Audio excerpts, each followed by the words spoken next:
Yo, everybody. Welcome to Off Panel, a weekly interview podcast about all things comics brought to you by Sketch.com. I'm your host, David Harper, and this week's guest is the writer of Inferno at Marvel, Decorum at Image, and 3 Worlds, 3 Moons on Substack. It's Jonathan Hickman. Thanks for coming on, Jonathan. Hey, man. You doing all right? Yeah, not too bad, not too bad. It's a beautiful, sunshiny day here in Anchorage, Alaska, which means it's cold as hell. How's South Carolina? It's been gorgeous the last week, actually. It's like we're kissing fall, like it's starting, like it's a little cool at night, but it's still gorgeous and feels good during the day.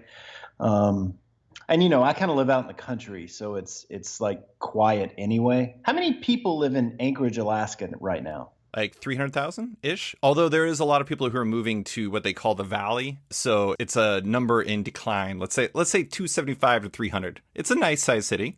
Like the Valley, that's like somebody started like a Jackson Hole North kind of deal. A lot more country than that. A lot less rich people. Okay. All right. So it's just like people are moving to a more rural area or a development kind of thing? It's a combination of the fact that there's a lot of job opportunities out there because it's developing, because there's a lot of population moving out there. And then on top of that, it's really inexpensive to live there. So Anchorage's housing prices are insane, but you can get the same size of a house for a third less, maybe even less than that. And it's pretty attractive if you're a first-time house buyer. South Carolina prices, we call those. Yes. Wait, are you saying South Carolina prices are high or they're low? Well, real estate's crazy everywhere because people are like, it's been migratory like crazy this past year. But your dollar goes a long way in South Carolina. So. It does not in Anchorage. It turns out that when you have to ship everything very, very long distances, I think people always use milk. I don't know how they decide this. Milk is kind of like the Batman of comic sales, but milk is the thing that like determines how expensive something is. For some reason, people always tell me the milk is really expensive here. And I'm like, okay, but I don't know anything different. I've lived here my entire life. It's nice. Yeah, that used to be like a question that they ask every presidential candidate in a primary to see how out of touch they were, right? How much is a gallon of milk? Okay. No more South Carolina or Alaska. Let's get into the comic stuff. It's funny. We're recording this on Wednesday, September 29th. This is going to run in a couple weeks.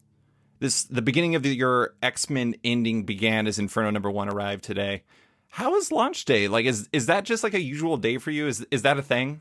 I actually logged into the Slack earlier today because I got an email saying that about the book being out today. I didn't even know it was coming out, which I know is probably like a terrible answer, but I had to check with Jordan. I was like, is Inferno 1 out today? And he said, yes. And I was like, are people screaming? And he was like, I don't think so. And I was like, all right, good deal. That's it. That's all I need to know.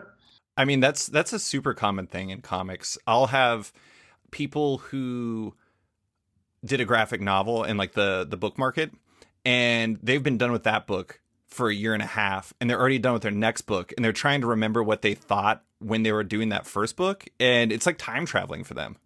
Yeah, the first issue of this has been done a little while. It's been done in my head for a while, definitely. But yeah. But yeah, I mean, we're this is all of the comic stuff has been weird at Marvel because we're obviously the pandemic year was tricky, but we're switching distributors in between issue 1 and issue 2 of Inferno.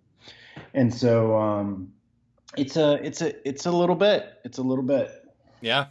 Well, okay, so we're not going to talk about Inferno for a bit. That was it for Inferno. I'm sorry, listeners. I'm sure you want to hear about Inferno stuff, but instead I want to talk about what you're talking about, this crazy stretch we're in for the world, for comics, for everything, and how that's kind of affected your view on things. Because, I mean, I'm sure Marvel is not the only one that's affected. How much did the last year and a half change your priorities or thinking about comics? Like, did it make you rethink things, or is it more of an accelerant for something that was already there? I don't know that the biggest changes for me in the last year is probably not creatively related. Like it's, I mean, there's, I mean, don't get me wrong. I mean, I did that interview. I don't know whether you saw it or not, where I talked about like how I thought we were going to be going digital at one point, and I'm really excited about playing around with not having to, Spoil your own stuff. yeah, just the whole mechanics of surprise, Right. injecting surprise into the mechanism again, into the storytelling mechanism. But it's really weird. Like this pandemic year was, I probably wrote the least amount that I have written in a while, but I spent more time working on comics than I have in a really, really long time. That's interesting. And so it was really, really, really interesting. And I don't want to oversell it like I was doing the Lord's work or anything like that, But a big part of the X-Men stuff was, it was really, really important to me because of everything internally that was going on in the market and inside of Marvel, for like our creators to not feel like creating stuff that they weren't getting the wrong, that they weren't operating from the incorrect mechanism. I wanted to be a facilitator for it being. It's hard to write escapism whenever you're trying to escape. Hmm. Like it doesn't work. Like when you're fighting for your life, it's not the best time to be writing for fighting for your life fiction. Hmm. So, Yeah. um, and so I mean, I did a lot of uh, protecting my guys and making sure my guys had jobs and making sure we had books going and making sure everybody was, in a good place creatively. And I'm poorly built for that stuff, but I spent a lot of time doing it.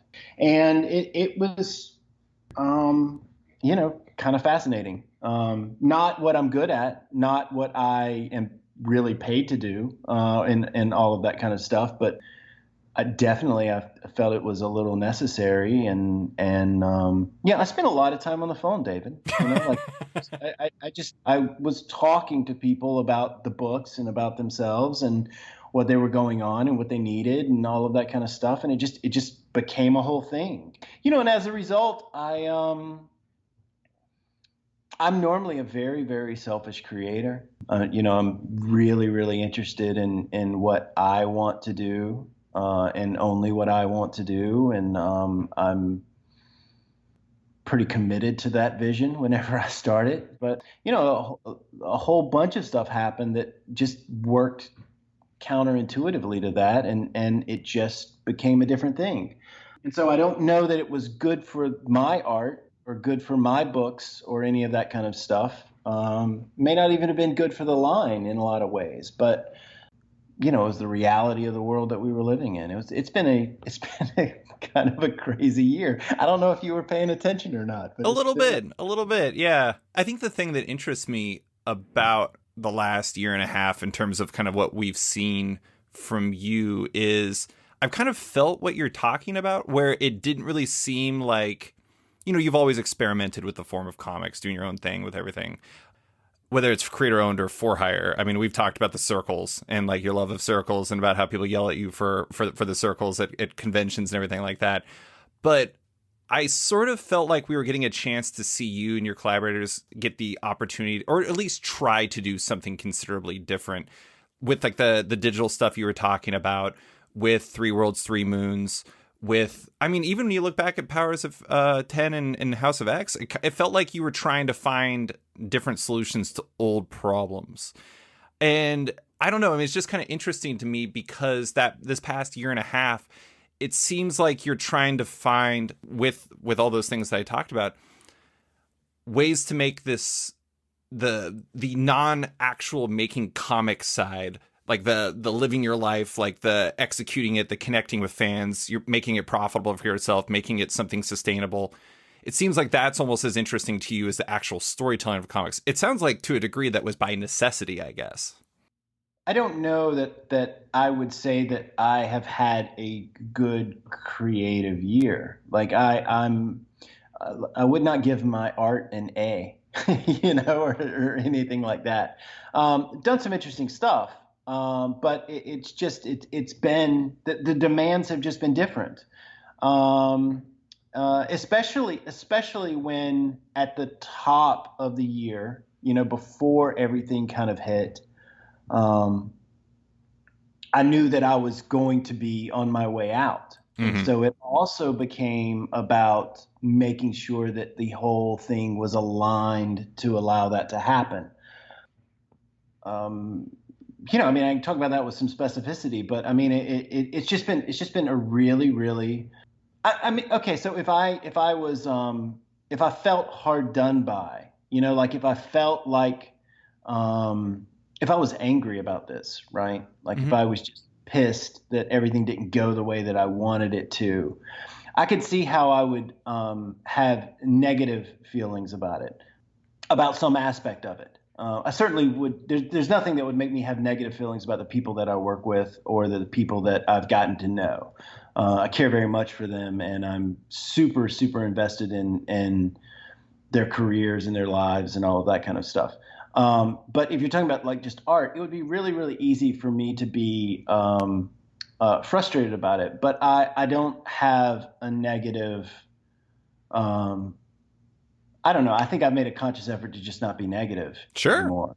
I just can't. I can't do that any. I can't be a good dad. Can't be a good husband. Can't be a good friend if I'm just frustrated and angry at how the world is. And that's just kind of, um, morphed into a work philosophy that's probably a little bit different. But I don't know if I'm answering your question No, at no, no, all. no. Okay, so let me clarify.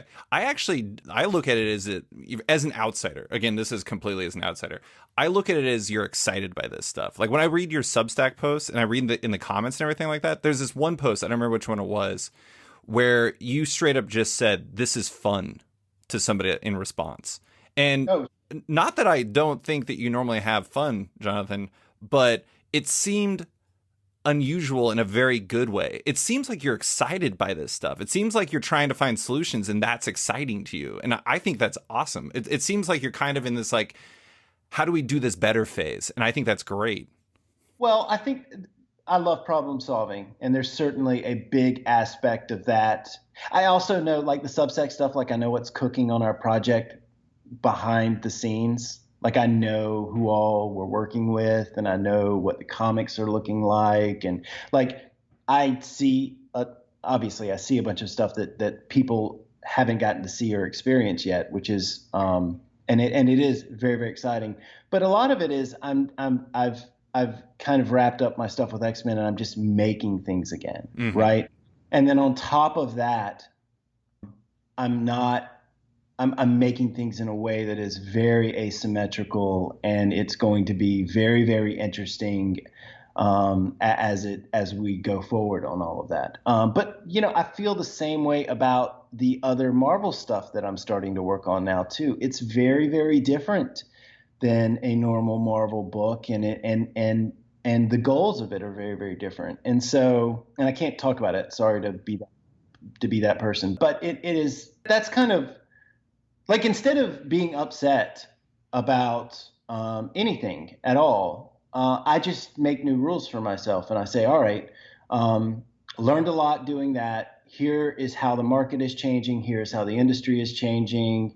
Here is what I would like to do art wise. And so those are the kind of things I'm going to do. It's just like making new rules for yourself, right?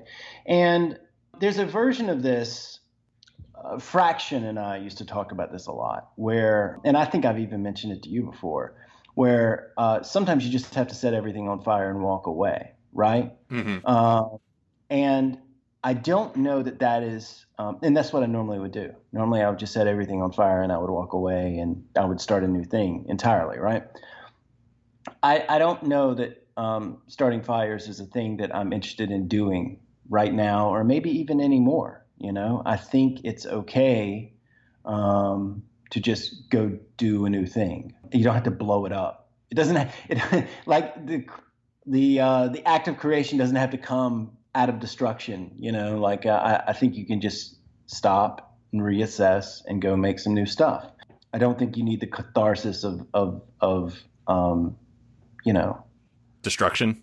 blowing up your life as a symbolic thing to yourself of your life has to change, right? Hmm. So, and I just think there's a lot of that. I think there's a lot of that baked into there. But yes, I am excited about the things that I'm working on. We just got done with our 3-day X-Men retreat too. Because it sounds like I'm being overly negative about the X-Men stuff, and I'm not. Like, that's kind of the point that I'm trying to make, is that I feel very, very good about where I left things, and I certainly feel like I did interesting work on the X-Men and in the X Office, and you can't knock everything out of the park, but it was good. House of X is a banger. That was I'll always have that, and I'm super proud of that. It's just, time to do some new stuff. Yeah, absolutely. Well, in talking about what, you were saying about how you're kind of fine tuning throughout your career and everything like that, I feel like Three Worlds, Three Moons, one of the things I think is interesting, and believe me, this is not me downplaying Decorum, because I love Decorum. I feel like I can see the roots of Three Worlds, Three Moons in Decorum in a really real way, not just because it's you and Mike Huddleston, but I feel like it feels like a trial run for a lot of the ideas you're implementing in Three Worlds, Three Moons, where, I don't know, like it's almost like each project you take on, you're kind of, rather than burning everything down, now you're kind of refining it. Everything's fine tuning what you want to do.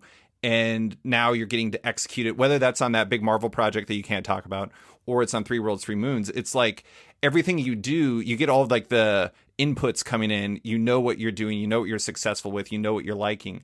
And now I don't know, I feel a really good vibe from your stuff right now, which is very funny because it's also about like a dad lost on a planet and things like that. So it's complicated. Yeah, no, I mean, I think that's accurate. I think I entered the business as what appeared to be a fully formed creator, I suppose, where I was doing the work of a decent quality from Jump Street, but I never felt that way. I always felt like I was learning. I don't think I got to where I needed to get to where I was comfortable with my mechanism until after I left Marvel last time. I sat down after I did that and I reassessed everything that I was doing and what I was doing right and what I wasn't doing right or what I wanted to try differently. And one of the things is, with every project that I do, I want to push it a little bit further and try a little bit more and not get, and it's not going to work. Like, there's going to be, like, when you do that, there's going to be massive failures, right?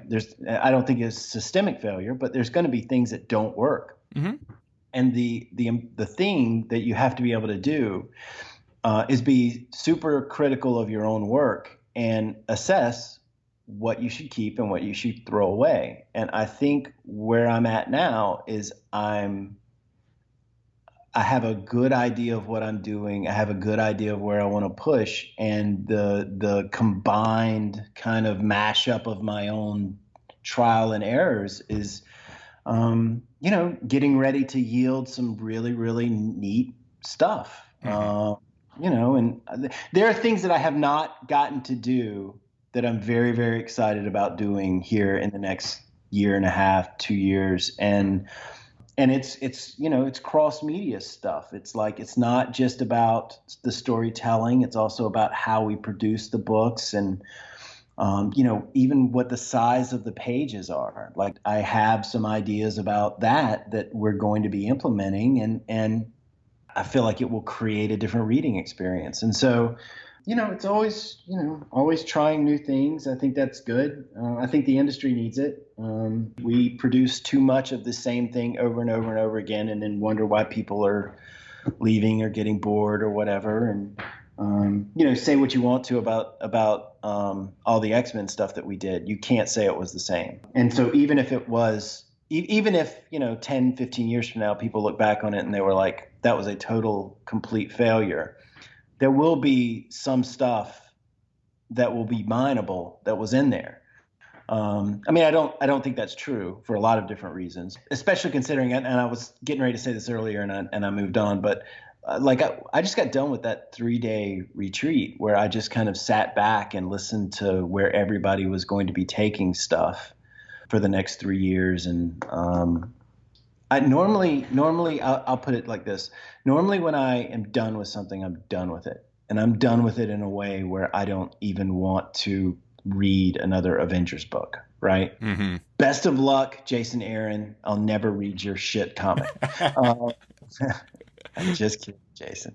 You know what? I'll say that. I don't want to be nice to Jason because he sent me this text the other day. Was it about Clemson?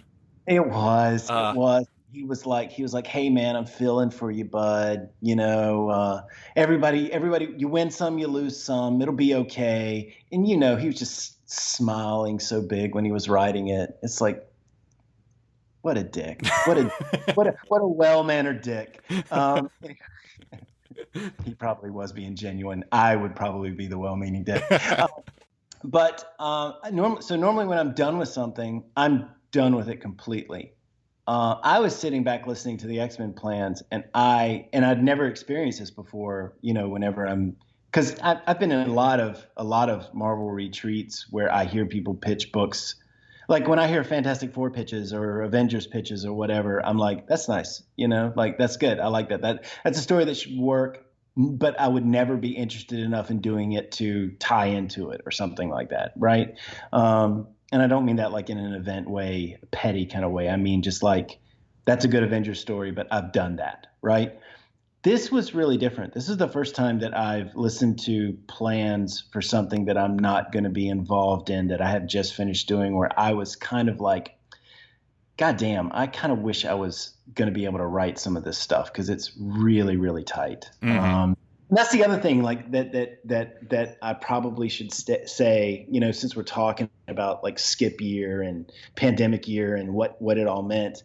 We shifted almost an entire year. We punted. Punted is probably the better way to put it. But we had to basically spend 9 months, it feels like, doing stuff that was off plan because of the way everything happened pandemic wise. Right. And I don't mean like there was a plan and then we just decided to not ship books. I mean, there was a plan, the pandemic hit, the stores had to shut, Diamond shut down. Because Diamond shut down, it meant that Marvel was pausing a bunch of books. Because Marvel paused a bunch of books and none of them were X-Men books. Because we were like, sales-wise, we were doing really, really well right before that hit. And none of our books got paused. The only thing that wasn't going to happen was Children of the Atom, because it hadn't launched yet, and launching books wasn't something that Marvel was going to do after they'd paused like 40% of the line. Mm-hmm. And it looked like for a while there that we were going to have to do a whole lot more. So we made a bunch of plans and we kind of kicked it into overdrive, and then Diamond took the PPP money, and then Diamond did all the things that Diamond did. Very smart, short term, smart, but smart. And we were suddenly in the monthly comic book business again, when it looked like for a very short period there that we were not going to be in it in the same way. And then everybody was trapped at home and books went on overdrive. Everybody started buying stuff again. Everything got unpaused. But after we had already elongated what we were going to do, because we were going to be one of the few lines that had to produce a lot for the period of time where all the other books were paused. And then we had to spread all of that out and do skip months because we were going to shift to a new publisher as well. And so it just destroyed a lot of our planning. Mm-hmm. And so as a result, we've kind of been sitting on all of this stuff that's getting ready to happen after Inferno for months and months and months. And we have writers that have been in the room 6 to 9 months, like with like scripts written and stuff like that, of books that you're not going to see till next February or March, but they're incredibly concrete plans. And so it's just been a really, really bizarre kind of thing. But the X-Men stuff is looking good. It's going to be, I wish I was going to be around to write some of it. It's very, very, it's very exciting stuff. Starting in January, the next 2 years, like they know exactly what they're doing month after month after month. Like it's very, very tight. Now there will be fluctuations of books and all of that kind of stuff, but like what the line is doing, they know. Yeah. One of the things that it seems like as an outsider again is that, I don't know, like you're a proud papa. You said it, I think, in an Entertainment Weekly interview where like House of X and Powers of 10 was kind of like the giant size X-Men of this era. You're not meaning it necessarily in that way. Maybe you mean it precisely in that way, but it inspired all these other creators to bring their A game. And it seems like it's really cool seeing everyone get to do that. And now, like you're saying, it's like now you're getting to see the fruits of this preparation and this planning. And I don't know, almost like a year and a half of it being kind of condensed into like a burst after like the X lives and X deaths of Wolverine. Then everything seems like it's going to hit overdrive afterwards, basically. Yeah, it's going to be pretty intense. Yeah. A proud papa. I don't know. I mean, yes, I'm clearly older than some of the writers, as they let me know a lot. But I mean, I'm pretty diehard when it comes to siding with the creators over the company. Anyway, Yeah. Like that's a thing that I love the people at Marvel, and I have very good relationships with them and all that kind of stuff. But one of the reasons why I've done really well there is because I've never been under any illusions of what the relationship was. I understand that I'm a hired gun.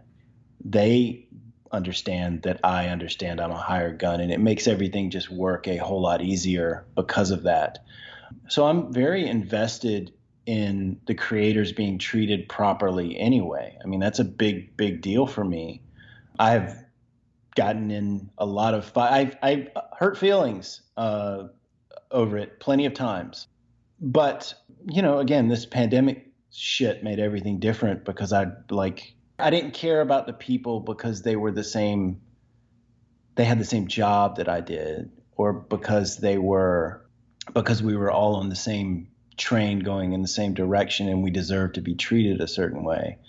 I got to know them and I care about them. So. Yeah. Yeah. I was going to say, I imagine you're a proud papa besides on certain things where like, I don't know. It's funny. You created Manifold, right? Eden? Yeah. Yeah, with Secret Warriors.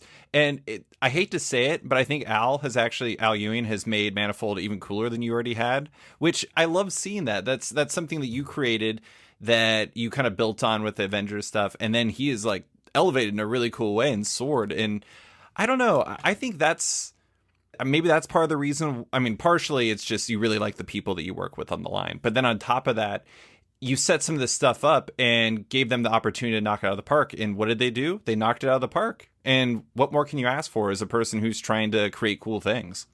Yeah, I mean, I don't do that thing where I treat ideas as special, like or the work as special, like that's what you're paid for, and all of that kind of stuff. And I think the ideas should be freely given, and I try to give away that stuff like it's candy. Mm-hmm. But I mean, I listen. I could very easily go down the list and tell you what I thought the strengths and weaknesses of every writer in the X Office was, and what I thought that they, what I thought of the work that they've done, and what I thought they picked up and put down, and all that kind of stuff. But we don't have that kind of time. Yeah. And but no, I mean, Al's a fantastic writer, and I feel probably the same way about Al and Manifold as I'm sure Chris Claremont feels about me and Sunspot. I don't even know how that would feel. Clearly, I'm the best Sunspot writer of all time, and I know that he's like secretly proud of me. I have no doubt.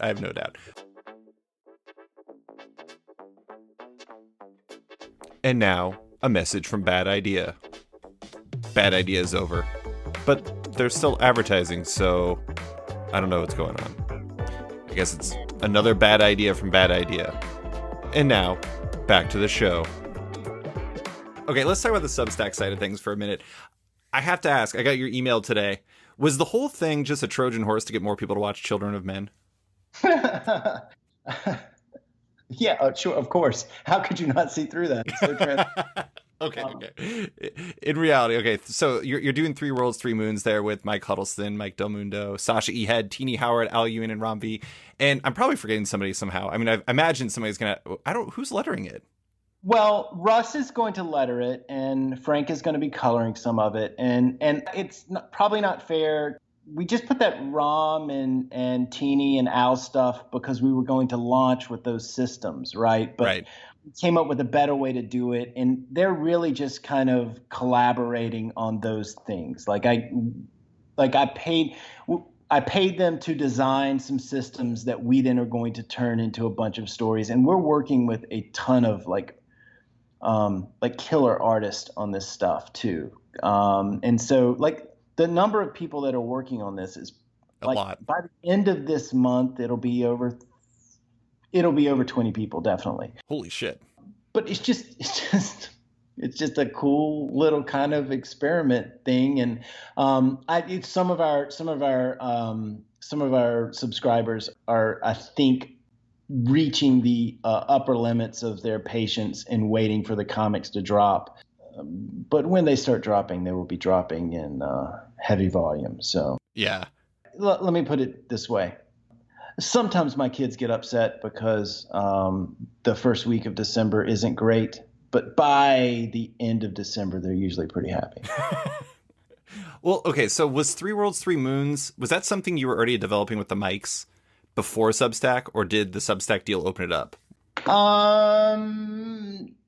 Yeah, no, that we had talked about doing a concept album as like a Kickstarter, Mm-hmm. and where it was basically we were just going to do like just jam on creating a universe, and we were just going to show everybody what we were doing, and that was during the pandemic, and we were kind of like, I don't know. It didn't like hit quite right. Right. Like, cause we were going to have to do it all in secret. And then it was just going to be a source book, Mm-hmm. and with some comics. It didn't feel like it was going to hit right. What I was very excited about was the way that we were going to print it and the quality of what the book was going to be. And when we do end up printing this stuff, we will be doing all of that without a doubt. So I'm very excited about that. That's down the road. But then whenever this Substack stuff happened, it felt like a good decision, because we would get to do it in the way that we actually wanted to do it, Yeah, it seemed like the perfect way to do that whole concept album thing. But so you were working with Mike Huddleston before. You met them through Scotty Young, right? Yep. I meet most of the artists that I do not already know through Scotty. Is he like the Kevin Bacon of the art world? Well, we're really good friends. He's probably one of my best friends in the industry, and I love him so much. And we just like vibrate at the same frequency. Mm-hmm. Like just the first couple of times that we hung out, it was like you know how you just know. Yeah. Like, this is one of my guys, right? We're the same people, and so obviously Scotty lives in that world, and I like spiritually am in that world. Like I'm way more into artists than I am writers, right? Which is maybe why it's so difficult for me to be friend of writers. I don't know. This is why Jason Aaron sends you texts about Clemson. Sure. This is the barrier that I had to breach with the X-Men writers, right? Yeah. But that's the shit that I love about comics. The visuals, Mm-hmm. right? Like the beautiful books. And Scotty, just because he knows like what I'm about and how I like to make things and all that kind of stuff. He's like, years ago, he was like, who you should work with? I was like, who? He's like, Mike Huddleston. I was like, yeah, Butcher Baker. Just rattled off all the stuff that Mike had been doing, and we had a dinner. Me and Scotty and Mike had a dinner at Heroes Con in Charlotte one year, and we were just like, yeah, let's do a book. And it's one of those things where it was like, well, what's the book about? And I was like, Mike, the book is about letting everybody know that you are a beast and that this is you dunking all over the place. Like, that's the point of the book. And he's like, what do you mean? I'm like, your people don't know how good you are. Like, this is a, in the church of comics, this is a sin. And we need to correct that, you know? So you're the guy who throws the alley oops, and he's the one who's dunking it.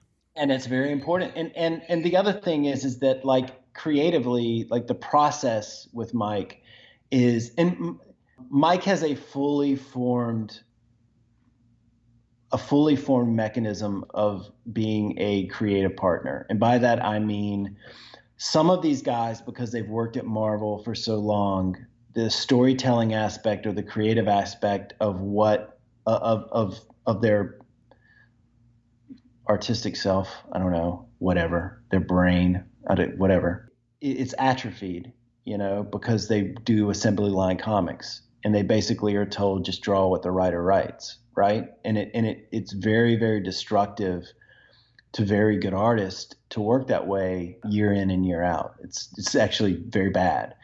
And so Mike, because he doesn't do a lot of that stuff, has this fully formed, like, amazing mechanism of a collaborator that you can work with, where he will generate just as much stuff as you're generating on the idea side. And it's really, your job really becomes nailing the narrative and sticking to the narrative, even though he's pulling against it with all of this stuff that he's generating, but taking enough of it and reinvesting it in the story that you get a really, really amazing product. And, Decorum got completely screwed by the pandemic. Issue 1 came out in March. Everything shut down. Mm-hmm. And issue 2 didn't come out till September or October. Mm-hmm. And this was supposed to be, like, one of the things I pride myself on is I make money for my partners. Like, if you do a book with me, you're not, outside of very rare instances, you're going to have a uptick in your quality of life because your book is going to be successful and you're going to make some money. Mm-hmm. It's very important that I make money for my partners. Like, it's a very, very important thing for me. And we, like, Decorum is a failure in that instance, even though that's a brilliant piece of art and Mike just did amazing work. The writing's mediocre, but everything else about it is amazing. Mike did not get paid off on that. And so that was another thing that when Substack, this thing of venture capital money and tech money coming into the IP marketplace isn't going away. Like, Substack is the first one of these. This is like getting ready to be this is getting ready to be a whole thing. And everybody knows it. Like, everybody knows it. And the pandemic stuff exacerbated everybody's attitude about, all right, it's time for you guys to fucking pay us. Like, it was one of those things. And that's where a lot of creators are coming from on this stuff, is like enough with this struggling stuff. Let's make some money and be able to do good art, right? Right.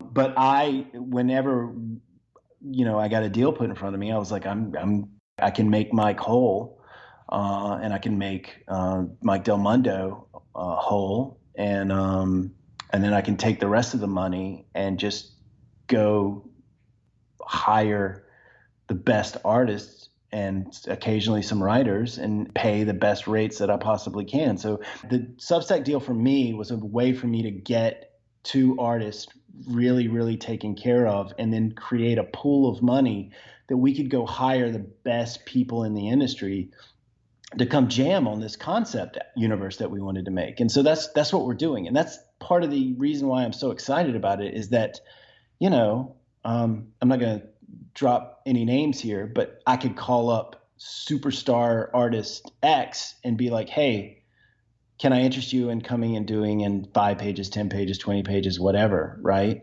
And I can pay you this. And they're like, yeah, hell yeah. Because, that's double my DC rate or whatever, Right.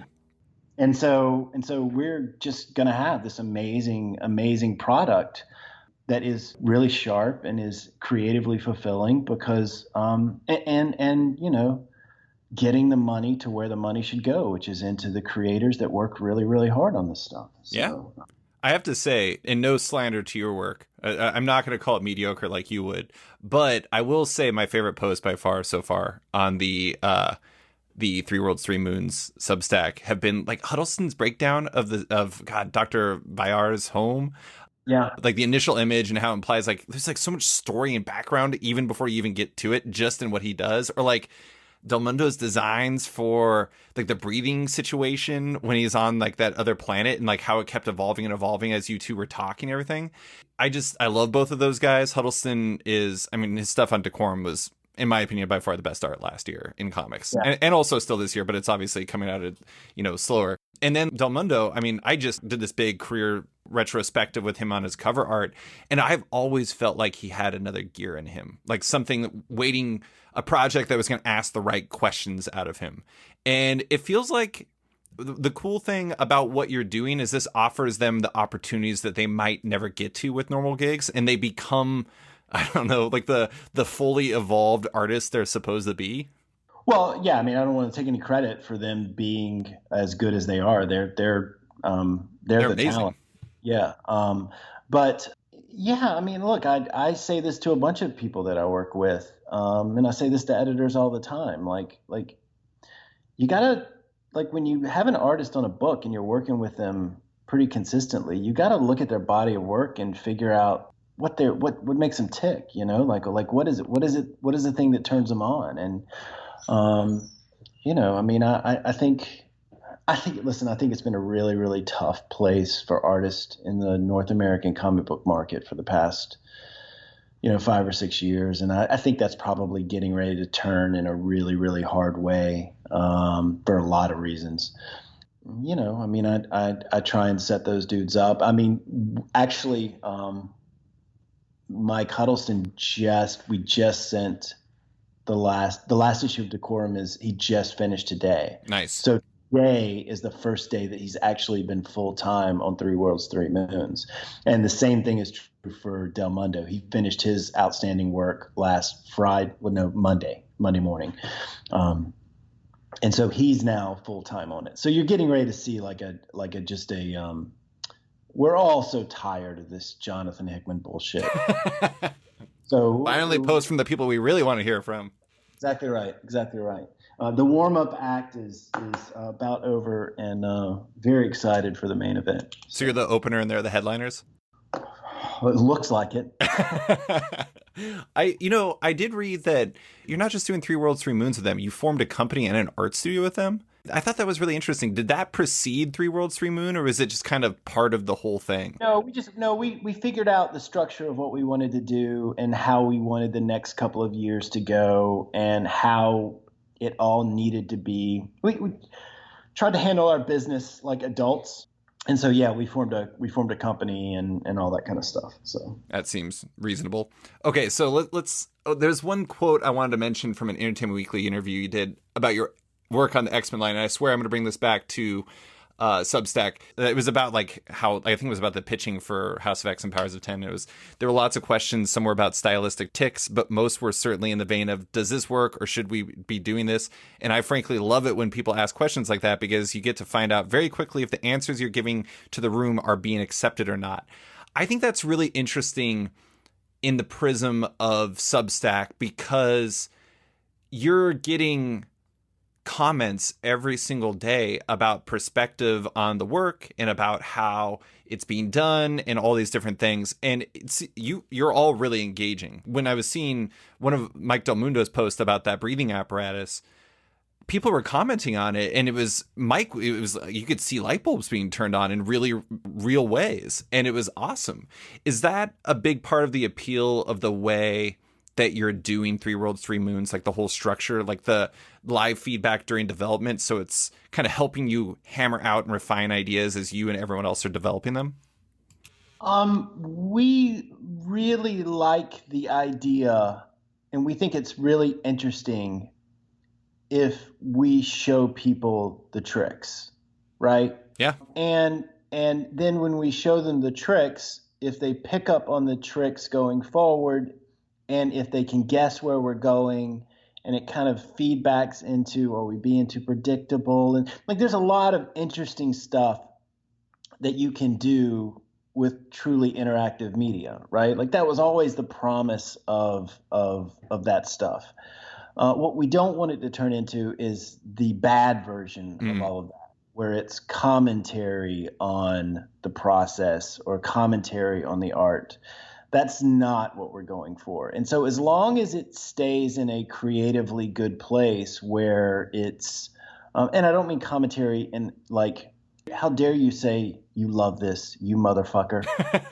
You know, I don't mean that. I mean the negative version of it that that we're perfectly aware exists in most social media circles, right? And so as long as it's not that and it's additive and not destructive, then I think we can build a really, really cool place. And so part of that's on us to police it in the right way. Like if somebody's like, it doesn't really matter if you've paid your money in. If you're destroying the process for everybody else and you're ruining the fun, then you just don't get to play. You know, we haven't had any of that. And I'm guessing that as long as it stays the way that it is, it will only get larger. Now, I'm sure that there is a container size that we don't want to get to. Not interested in having 1 million subscribers. I am not interested in that experience. And I think there's an argument for what we have this conversation amongst creators all the time. Like what's 5 years look like from now, right? And a lot of us are arguing maybe it's you have 5,000 customers and they're your and that's the size of your group, right? Are you comfortable just making art for 5,000 people after you've done books that sold hundreds of thousands of copies? And that's a complicated question with a complicated answer. I mean, if you're talking about doing DC or Marvel work, then if you're getting 100% of 5,000 5,000 paying members, that's more money probably for a lot of these guys than splitting 2% of 100,000 people, Mm-hmm. And I mean 2% of the profit and, all of that nonsense. But it's funny. I'm acting like I don't know exactly what the numbers are. Anyway, I think that there's a real possibility that that's a thing. This small grouping is a thing going forward. Like your community is just the people that like you and like your stuff, and you guys are all pushing in the same direction as opposed to wide casting and doing mass market stuff, right? So I don't know. Again, these are all interesting questions. They're all interesting experiments, and I'm fascinated by what the next half decade is going to bring. It is definitely going to be tumultuous. I don't have any doubt about that. I think it's really interesting looking at. I think you referenced this in your interview with Grant Morrison. I think you compared it to Emmy-winning writers, and you had like more followers than them on Twitter, and you didn't mean that in like a self-aggrandizing way. You meant that in a way that like there's something actionable here, or maybe you did mean it in a self-aggrandizing way. But no, I mean it's completely fucked up that a show that has millions of viewers has less people paying attention to it on the social media side than a dude who's selling, comic books. That seems crazy to me. Yeah. But at the same time, I mean, that means that in theory, if you can convert those people into people who are subscribing and everything like that. And I think I brought this up with Chip when Chip was on the podcast to talk about his Substack. And we talked about how, are you familiar with The Athletic? I know you're a sports fan, so. Yep. Yeah. Yep. So the Athletic, there's an interview that one of their co-founders did where he talked about how just changing, even charging $1 completely changes the tenor of the conversation. And it's really interesting because so much of the commentary in the Three Worlds, Three Moons Substack is so encouraging and it's so invested in it. And it's really cool seeing that. And they're all kind of, it's like people are lifting each other up. They're like making Discords so they can just talk about it more, even though they could just talk about it in the comments. It's really fascinating. Yeah, it is. I think, atomization is a real thing. I think it's going to continue to happen. It is really, really interesting. But Twitter was really, really interesting when it first launched. That's true. So again, I think it harkens back to what I was talking about earlier when we first got on. You don't have to blow stuff up whenever you walk away from it. But I do think it is a very important skill going forward that you know when the time is up on a thing. Mm-hmm. And then you are prepared to quickly pivot. And that's one of the things that made me really attractive to doing Three Worlds, Three Moons the way that we did. Is the thing about that deal, like the real juice of that deal isn't upfront money. I mean, the upfront money is great, but you could get funding. The great thing about it is the total control that you get in that contract. It's you own the mailing list and you own the credit card information. Yep. Like the day after our first year is over, if we decide that we want to go somewhere else and just set up a whole new shop on a whole new island where we also have a store built into it and all of that kind of stuff, we can do that. Or create your own island. Yeah, exactly. Well, that's sure. Again, it would be my second island, but yeah. Yeah, no, I mean, that's the whole thing. Again, it's going to be really, really interesting next 5 years. So yeah, absolutely. The people that are coming after IP with like big checkbooks is getting ready to get like that kind of stuff makes you uncomfortable. It's going to get gross. I think it's going to be a little gross, and I think it's going to be one of those things where it's like, no, thank you. Thank you, but no, thank you. I think there's going to be a whole round of that as well. So. Yeah. In terms of what you're doing on there, though, have you been surprised at all?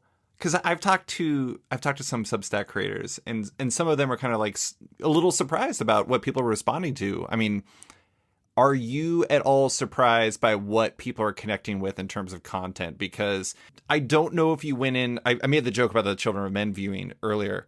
I don't know if you went in expecting to do something like that, but it strikes me as something that people would respond really favorably to based off of what people are responding to already. I don't expect anything. We're just throwing shit out there to see what happens, and then we process it and we try it out. We figure out whether we did a good job or a bad job doing it, and then we get better at it if we want to keep doing it, or we dispose of it if people don't seem to like it. Like I think it's okay to try a bunch of things as long as you know what you're doing.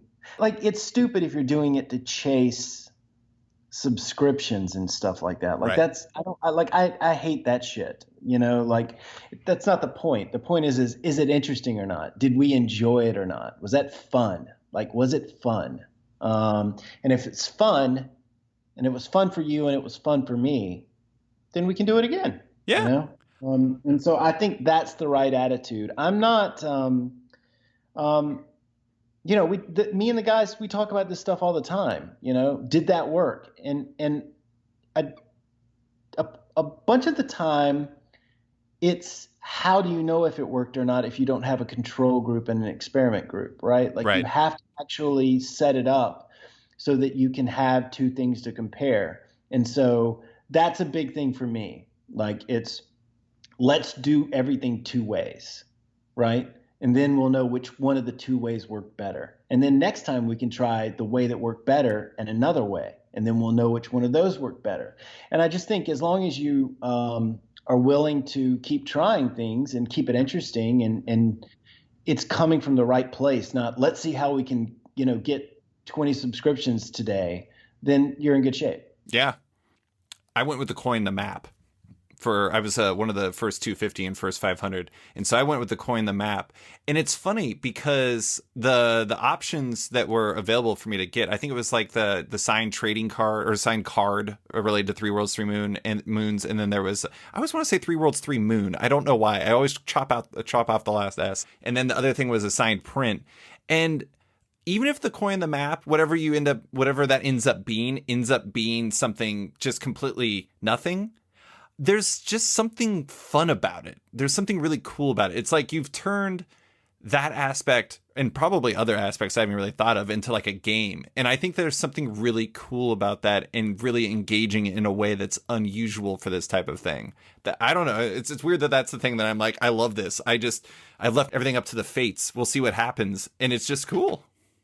Well, you weren't alone in making that choice that way. And that kind of I can't talk about that stuff yet Sure. because we're like getting all of that together, and we didn't want to do um, just stuff, Right. like gamifying things is a really big deal for me. And so we have some really really interesting stuff coming, and a bunch of it is built into those kind of choices that we got people to make. Do you want us to give you something, or do you want the mystery box? And that's a J.J. Abrams thing, right? Like that's pretty much how he built his career, right? Mm-hmm. The thing about it is that what's in the box has to be really fucking cool when you do finally get to the box, right? Right. That's the thing. The lesson of J.J. Abrams is you have to actually get to the mystery box at some point, and then when you open it, it's got to be rewarding, right? Yeah. And which is a great lesson to learn. And we're just making sure it's fun. Yeah. So. Why is it that gamifying interests you so much? Well, I mean, that's the ultimate form of interactivity, right? Right. Like that's like if you're talking about building community and you want it to be a community, then it can't just be about me. It can't just be church. I can't get up every Sunday and preach to everybody and tell stories and all that stuff, and everybody listen and nod their head and say amen and pretend like that's community, right? I mean, it is, but it ain't what I'm going for, not yet anyway. But the ultimate form of it is interactivity, and the ultimate form of interactivity is something being a game, right? Or a contest, right? And I think that there's an amazing way. If we can pull off what I want to pull off, it's going to be fucking awesome. We're working really hard on it. I'll leave it at that. Yo, everybody. I want to take a quick second to talk about Macroverse. Macroverse is a next-gen mobile comics app, with its tap story format making comics feel totally native on mobile devices, which you can experience over 45 series and 400 episodes, with more launching all the time. It's a perfect time to try it out, too. Many of the most popular titles like Hex 11, Dead Town, Glitch, and more are free for a limited time only, so download the app for iOS or Android and binge away. Oh, and keep an eye out on macroverse.com for some major updates on new creators, new series, and new features that bring real collectability to digital comics in a new way. Massive things are coming. If you love making, reading, and or collecting comics, you won't want to miss what Macroverse is launching this summer. And now, back to the show. I mean, this gets back to what I was talking about at the beginning, though, is again, I don't know, it's not like you always come on here and you seem downtrodden about what you're doing, but you seem really, I don't know, like I wrote a piece about this recently about where the comic industry is coming off of the pandemic. Obviously, the pandemic's still happening, but off after the big changes that presented up front. And to me, there's two choices. There's my reference was that you could, the treadmill broke. You could either remake the treadmill exactly as how it is, or you could build something else entirely. And I think there's a lot of people who are interested in building things entirely different. And it seems like you're kind of in there and you're having a lot of fun with it. And I know that's partially just because you can throw those alley-oop passes to Mike and all the other artists. But I don't know. It's really cool hearing how jacked you are about this. This is great. Well, I mean, I think the comic book industry is at an interesting inflection point. I think that I think it's going to be a very, very tumultuous next couple of years. But I think that breeds opportunity. And absolutely, if we're being completely honest, almost all of the things that people are upset about in the comic book industry come from it being a niche of a niche market, which is what the industry did to itself with the direct market. Mm-hmm. People like the movies are mass market, the comic books are not, right? That's a disconnect, right?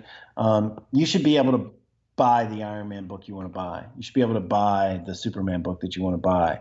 And the problem is that we have shrunk the direct market, and we have bad business practices to the point where we're not even focused on. One of the things I'm most proud.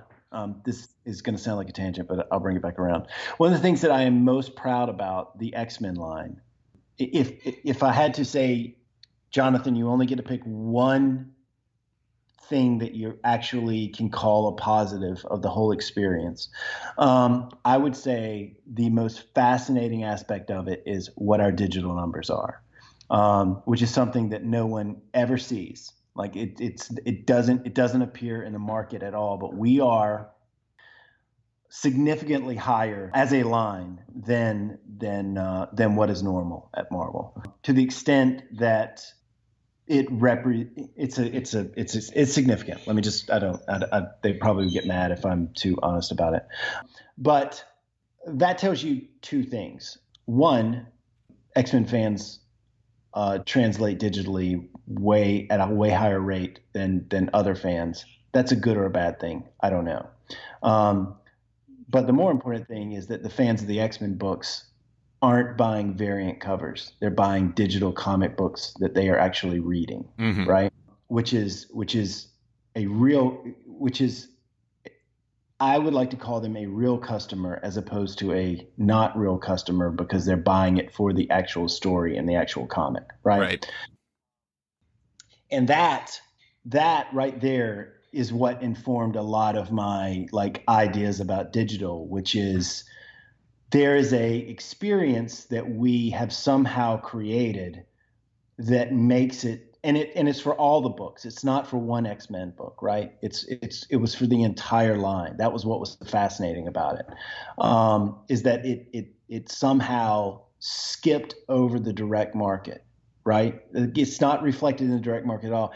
And the same thing is true about those trades that we did. Like I wanted to do Shonen Jump for the X-Men line. I wanted to do cheap, disposable trades that were the like each issue is a chapter. Yeah. Well, it was just like you bought the magazine. You didn't know which issues were going to be in there, right? You just bought the magazine every month, and maybe X-Men would be in there, maybe X Factor would be in there, whatever. But it was you got the Shonen Jump version of the X-Men. And I wanted to do it, and I wanted them to be $9.99 trades. I wanted to be cheap, completely disposable. And Marvel said, no, we're going to charge a premium. But what was fascinating is that the price didn't matter. Those things are crazy successful for what they are. Right. I thought they were going to fail. As soon as they told me what the price was going to be, I was like, damn it, that sucks, because I really wanted to try this experiment and see if it would work, right? But it did. Now, I think it probably would have worked even better if we would have made it the truly disposable version of it. But there are people who only read the X-Men books digitally or in those trades, and that's fascinating. Those things, that is not reflected in the sales or the normal manner in which we do North American comics. And so I think that I think that there are a lot of things that would work that we do not do, and we do not give a chance, because we've just decided that we're just going to make comics as fast and as hard as we can, and we're going to do a shitload of variants. And I think it's going to break. And I think that it's not good. And I think that our market needs to be much, much, much bigger. And I think all of those things are probably going to happen. And I think it could be super violent, and I think it could be destructive. But I think when you get on the other side of it, it's probably going to be better off for comics, and comics are going to be in a better place than they've been in a really, really long time, because, it's too much of a niche right now. It's just too much, too small. The thing that I think is interesting about that too, though, is okay, so let's say, the direct market is heavily leaning on like the variant market right now, which very easy statement to make. But all of what you're talking about does not conflict with that. That's all additive. That's like your additive, not destructive. Although part of it, I guess, is destructive if you're talking about the variants. But the additive part, you know, those trades, doing those trades where it's like the Shonen Jump style, digital, those are effectively new money. Those are new readers. Those are readers that would not exist if you only said you get this one flavor and that's it. And that seems massive to me. Is that part of the reason why you were, you know, interested in taking the entire line digital if things didn't work out during the closure of Diamond, or was that at least in part by necessity? I can't talk about that stuff with too much. There's a lot of like not public information in regards to how all of that went down. But Sure. the reason why I wanted to kind of do a line of books, and listen, I made mistakes. Like there, I absolutely made mistakes, and if I had to do things to do over again, I definitely would do things differently. I think Marvel made some mistakes. I think we were trying new shit, which is the whole point of the exercise. But we learned a lot, and a bunch of it is just completely invisible to most of the market and to people who talk about comic books and talk about whether or not things are profitable. And all that. Like when the X-Men line was really cooking before the pandemic, we were crushing it on 3 fronts, and 2 of them no one had any idea about. Right. And that doesn't even get into what we did on the hardcover side. Of the 2 hardcovers that we've done, House of X and that Ten of Swords hardcover, Mm-hmm. it's crazy. It's crazy what those hardcovers did. Mm-hmm. So to the extent where I wish I had a better deal. You made a huge mistake. I think it's interesting. I was going to bring up how I read in an interview that you originally envisioned the X-Men series as almost like a Krakoan travelogue, and how it would be like a launch pad for Marauders and all the other books and stuff like that. Yeah, that's probably the thing that I should have fought more. I should have been like more difficult about that. I think it's interesting though, because, okay, so I was going to say, like, originally I was going to talk to you about how, like, I don't know, it feels like a lot of your instincts and preferences as a storyteller, but also as like a person who's making comics, kind of come into conflict with the way the direct market comics tend to work. You're having to like balance yourself out between what you think things should be and how things are. And that's always, you know, a tough position to be in, but you don't strike me as the type of person who has a problem being in a tough position and trying to come up with hard answers. But it is. Well, I mean, listen, I'm also incredibly pragmatic when it comes to that stuff. Like the reason why I get a lot of the rope I get at Marvel is because I make money for Marvel. Right. I don't get lost in trying shit that we aren't profitable. The books aren't profitable. Mm-hmm. And so that just gives you a little bit more rope. Like, and so anyway, go ahead. I didn't mean that. No, I was just going to say, I think it's really interesting though, because even I do think that the way that you originally had planned it would have been more effective at rolling those out. I mean, obviously that's a what if from a company that loves those, but at the same time, I do think that is one that would have played out. I do think though, because you had so much momentum coming out of House of X and Powers of 10, and because the power of FOMO, fear of missing out, for listeners that don't know, is so strong, I do wonder if that energy coming out and all the hashtag X spoilers and all that stuff like that, maybe, I don't know. I mean, again, another what if, maybe you needed that for those Shonen Jump style books to become what they were. Maybe you needed that to keep like the digital growing. The momentum was necessary. I don't know. No, I mean, listen, one of my pet peeves is when people think that the individuals who are successful at Marvel aren't good at their job. And David Gabriel is very, very good at his job. Yep. He certainly rubs people the wrong way from time to time, as do I, but I think that's part of his charm. But I lost that argument because they were like, no, we're going to launch an entire line of books, and all the books are going to have the energy coming out of House of X, and we're going to do very, very well on an entire line of books. Figure it out story-wise because we're doing that. And that's a winning argument. Like it's not like they lost. It's not like they had a bad idea, but they won the argument. It's a good idea. It's just not what I wanted to do narratively. And I think narratively it would have worked better if what I was talking about. We won't know. That's the control in the experiment game. Right. We won't know until we try it the other way. And so we'll try it the other way next time. Yeah, yeah. Okay, so I said I'd bring back Inferno. I'm going to bring back Inferno. According to interviews, you basically spent the last 6 months or so reorienting the line. Not you, I mean the royal you, the X office, everybody that's involved with that, reorienting the line around you're leaving. There's going to be plans that are going to follow. There was the retreat you all did. Inferno was part of that. Was Inferno or like elements of Inferno part of your original plan, or was Inferno kind of more about setting up this new world order that's still to come? There's nothing in Inferno that wasn't already going to happen. Mm-hmm. Like it's not new in the sense of I had to come up with a whole new thing. There are questions that are asked in House of X and Powers of 10 that have to be answered. Absolutely. Like it's inevitable. Like it's not, you can't come onto the line and write about that stuff and write those books and those answers not eventually come to a head, right? I mean, there's a lot of volatile chemicals that are being mixed there, you know?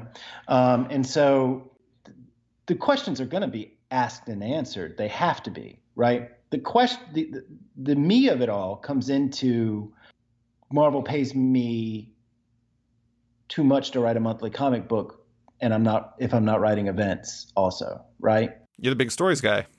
Yeah, and so I need to go because it's very important for me to make money for my partners, be they individual creators or the company that is paying me.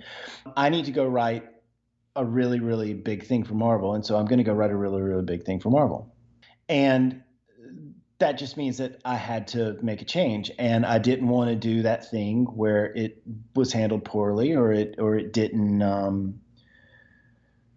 I wasn't setting up people to succeed and all of that kind of stuff, and so we did it the right way. The difference is that we felt like we had to talk about it because people would, like, if I just disappeared one day, it would be crazy, the kind of shit that people would say, right? And so we felt like it had to be addressed. And so since we were addressing it and all that kind of stuff, I was going to do an exit series, and the exit series was going to be a big pivot point. Some stuff has absolutely changed because better ideas have come along. Mm-hmm. The questions still have to get answered, but you can, there are a lot of different roads that lead to the same place. And some of the new stuff is just really, really good and really, really smart. And I'm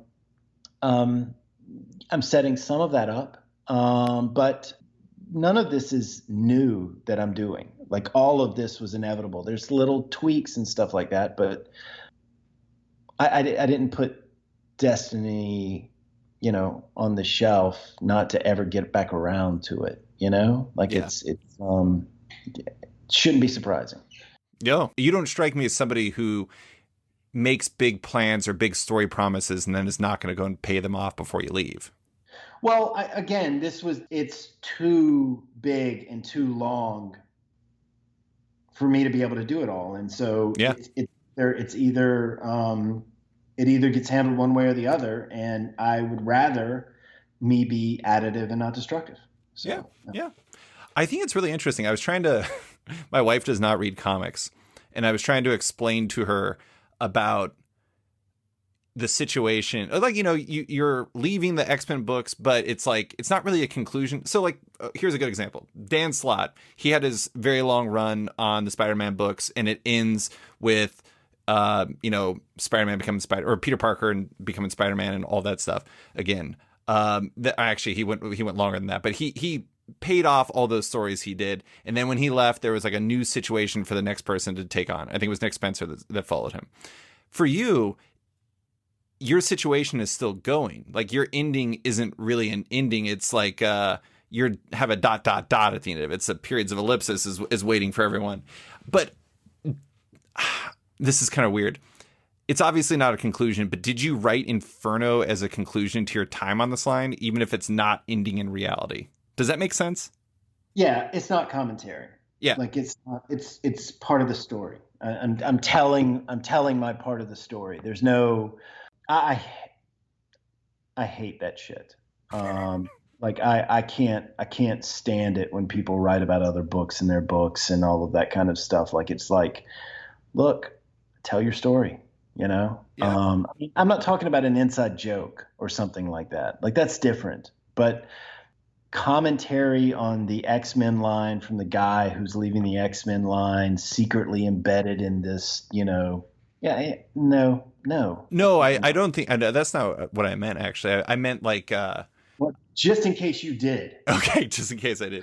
I just meant like, I don't know. I mean, it's just weird because it's like it's a conclusion for you, but it's not a conclusion for the line. So I guess it's just, I don't know. It's just a transitional space. It's like setting up what's next while also paying off those things you did before, basically. Yeah, I mean, there's some payoff. There's some new questions. Like it's not meant to be a conclusion to anything. It's supposed to be a big pivot point for the line, and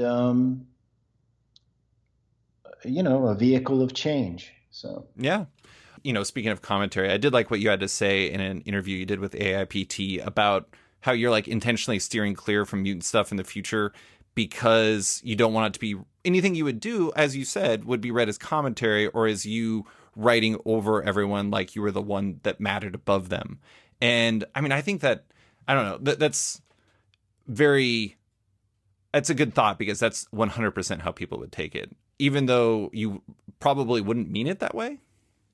you know, I played a lot of team sports. I understand the mechanics of how a team works.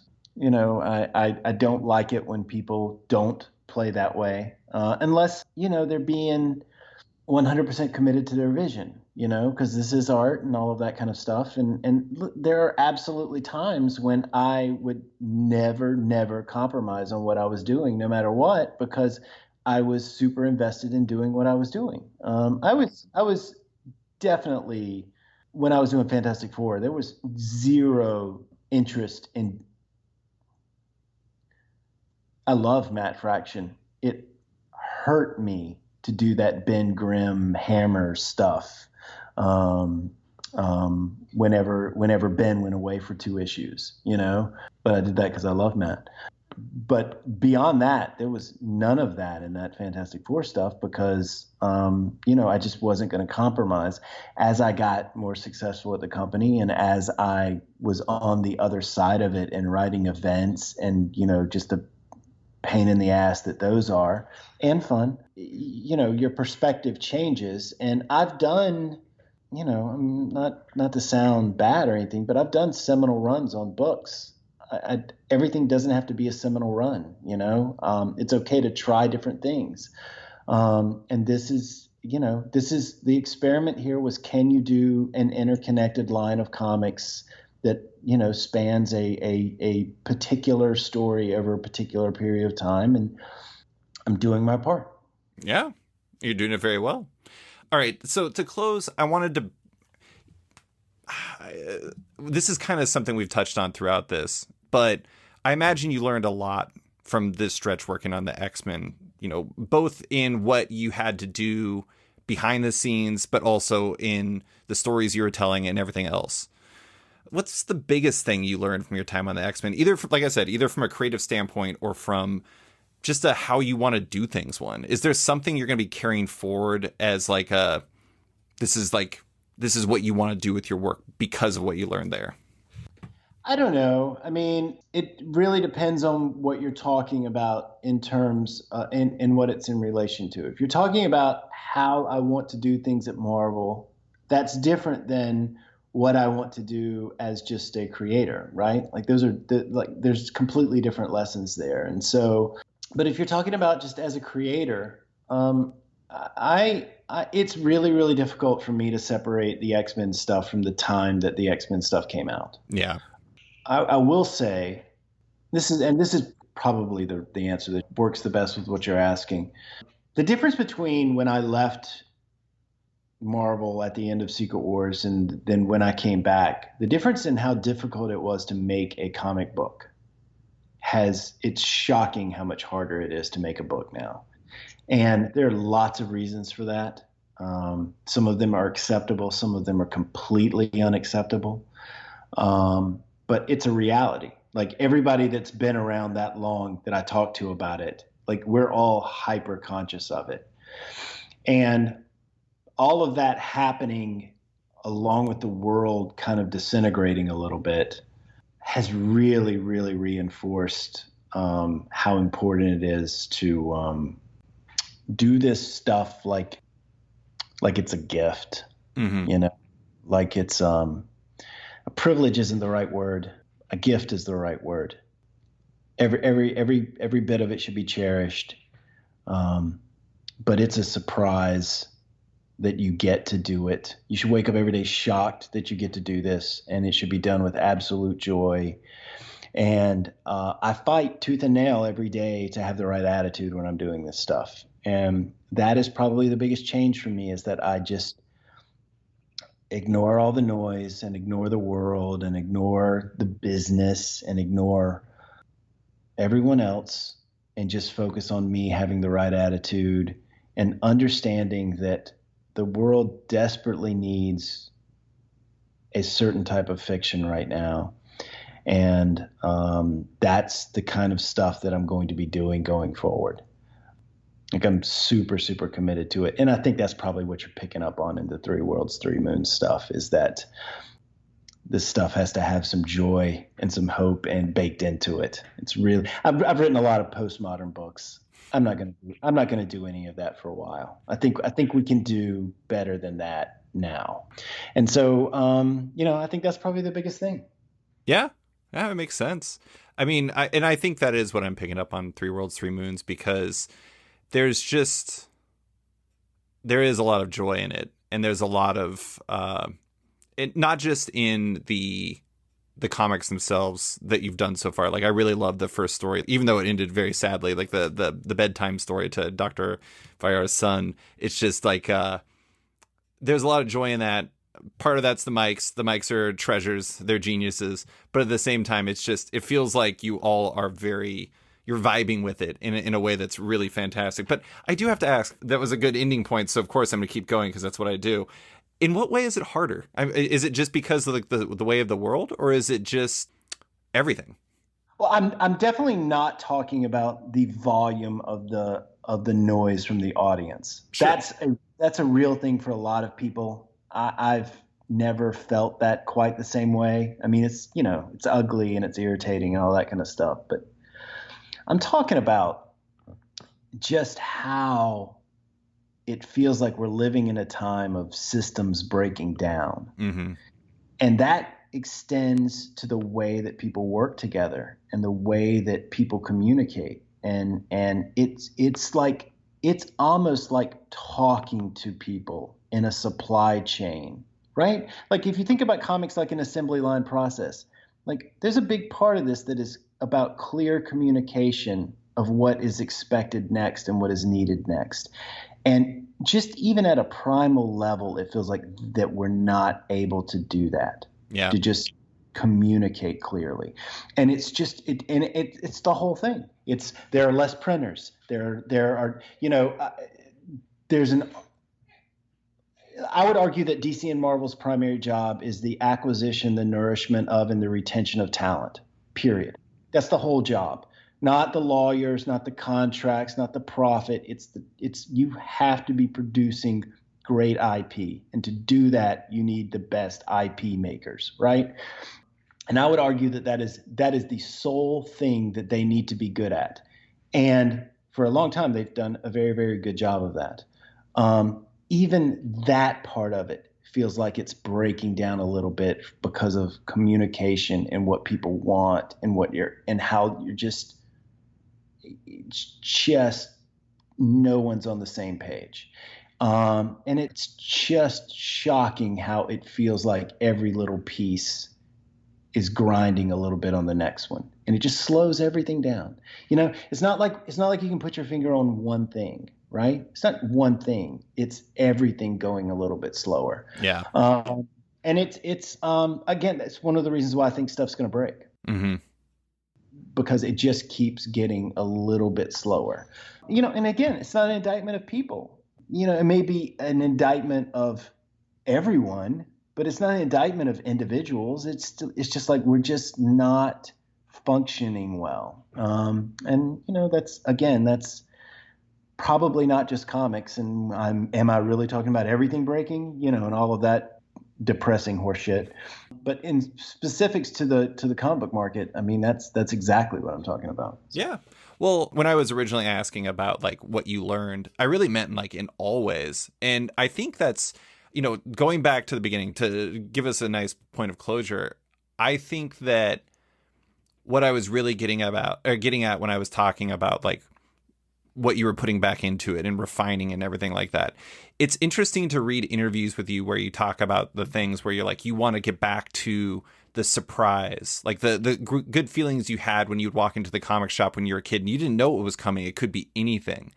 And that's one of the things I think is really cool and very promising and very exciting about the way that comics are going, and not just Substack, but it feels to me that there's a little bit more control for creators where they can do that and they can kind of make the comics that they want to make in the way that they want to make and retain and get back to the things that they love so much. And in the process, maybe lift everything up a little bit because now you have other options. Because as an artist told me once, there's nothing more powerful than the ability to say no.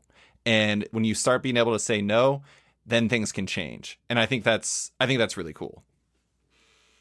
Well, and big entities are very good at eating small things. And so if enough small things figure stuff out, that gets consumed and the bigger things get smarter at what they're doing too. So, we'll see. But I'm going to do, I'm going to do the good stuff and fun stuff and have make some cool stories with my pals and, and hopefully build a little community of people who want to see the same kind of stuff. So I can't wait to see it.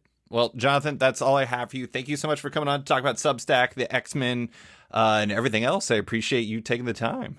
Of course, man. Anytime. Thanks for listening to this week's episode of Off Panel with writer Jonathan Hickman. You can find Hickman on Substack at 3w3m.substack.com and in Inferno at Marvel. Love Off Panel and want to support it? Subscribe to the podcast on Apple Podcasts today and give the show a rating and review while you're at it, but 5 stars only. You can also support the show by backing it on Patreon. Find the show on Patreon at patreon.com/offpanel. And when you back it on there, you get early access to each week's podcast as well as weekly content and more. Want even more? Subscribe to my subscription comic site, Sketched, at sketch.com for long-form articles, interviews, and the rest of the site's content and its members-only forum. You can find Off Panel and Sketched on social media by liking it on Facebook at /Sketched. That's SKTCHD. Follow on Twitter and Instagram at @SketchComic or following me at SlicedFriedGold. Big thanks to all my existing patrons, including Capes and Tights Podcast, Klaus Van de Ven, Brian, Submit Industries, Raj Patel, Jack Mulqueen, Kyle, Carl Kerschel, Robert Matella, Elza Charretier, Luke Nakashoji, Elliot Metz, Dr. Luke, Scott Hazelwood, Scott Buwan, Michael Tunk, Canadian by Proxy, Johnny Cannon, Bradley Rader, Carl Troy, Brandon DePillis, Patrick Brower, Declan Shalvey, Dan Guarino, Josh Williamson, Adam Freeman, Ben Wild, Brian Klein Q, SB, Nick Bennett, Daniel Whitfield, Susanna Polo, Reed Hinkley Barnes, Mario Tiambang, AbductedTheComic.com, Andrew Carita, Matt Mahoney, Charlie Chu, Stefan Hall, Pensacola Pop Comics, Kim Eslin, Philip Myra, Christian Shelton, Kenny Porter, Chris Pacello, Torrin Grunbeck, Fuzz Bubbles, Christopher Todd, Transmitter Down, Waltz Comics and Books, Carl Mizell, Danny Ollie, Paul Salates, Akil Wilson, Alex Dimitriopoulos, Terry Dodson, Wesley Giff, Sean Kirkham, Alistair Ross, Julio Anta, Brett A. Schmidt, Jason Goodmanson, Paul Reinwan, Vita Ayala, Tara Ferguson, Dave Slusher, WMQ Comics, Akil Kokachi, Sean Pinello, Ken Heidelman, Philip Seavey, Alan Ewing, Ryan Alcock, David Kelly, Rob Wilson IV, Nick Polito, Brandon Fletcher, Jonathan Nilsson, Matthew Groom, Jason Nassie, Adam Bogert, Matthew Taylor, Nick Patera, Jacob Sorelli, Ford Gilmore, David Baraldi, Nick Hall, Bjorn Basin, John Hendricks, Steve Anderson, Ian Maxfield, Cliff Chang, Colin McMahon, Chris Palmer, Scott McGovern, Nathan Fairbairn, Kat McKenzie, Adam Highfield, Fiona Staples, Mark Abnett, Elliott, Mike Murphy, Michael Shirley, Tom Barnett, Jim Demonakos, Norbert, Nick Lowe, James Kaplan, and Mission Comics and Art San Francisco. You guys are all the best. A quick thanks to Upright T-Rex Music, who wrote and performed Off Panel's theme song just for the show. Check out their music on Spotify because it's completely delightful. Thanks for listening, and tune in next week for another episode.